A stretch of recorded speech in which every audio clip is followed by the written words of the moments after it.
Assalomu alaykum aziz kuzatib boruvchilar. Damas mashinasi olib qo'ygandik. Bu Damasimiz hali yangi. Eshiklarini legirovka qilib, shumayzalatsiya 2 sloy urib berishga olib qo'yganmiz.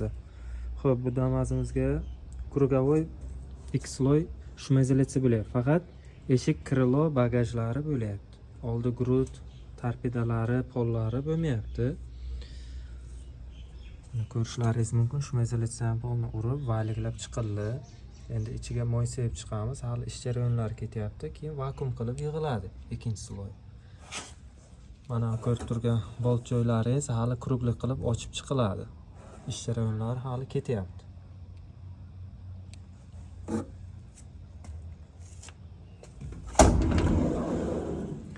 O'rta eshiklarga hali urganimiz yo'q. Arqa krilolarga urib chiqildi. Mana birinchi sloy Comfort Ghost'dan ishlatyapmiz.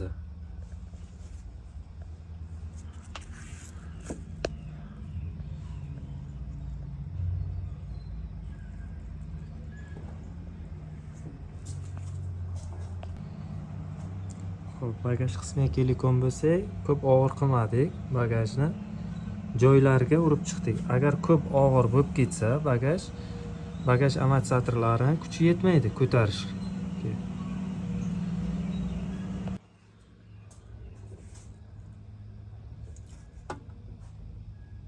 Shumayzalatsiya qilib, ustidan valik bilan o'tib chiqildi. Yana endi bir sira fen bilan qizdirib chiqamiz.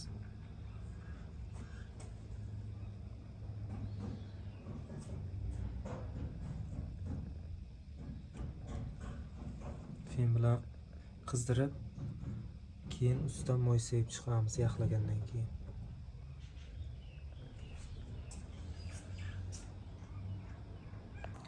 Fen bilan mana qizdirib, shumayzalatsiyalarini moylarni ham urib oldik. Silikonli sprey sepildi. Yog'lik narsa. Ko'rishlaringiz mumkin. İçlari bilan sepildi.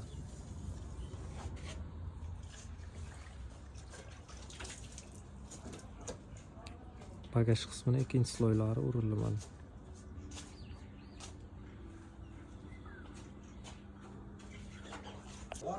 İkinci sloy shumayzalatsiyalarni ham mana urib oldik arqa qismlariga.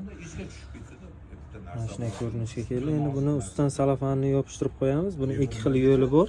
Mana girdiga karpat urib chiqsa ham bo'ladi. Karpat urgandan keyin ozgina apshifga ko'tarilib turadi. Shu sababli karpat urmadikda o'zini zavodskoy salafanni qo'ymoqchi bo'layapmiz hozir. Bu tomonlari ham xuddi shunday mana.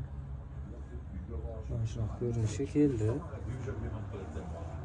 Arqa qismini hozir terib taylaymiz.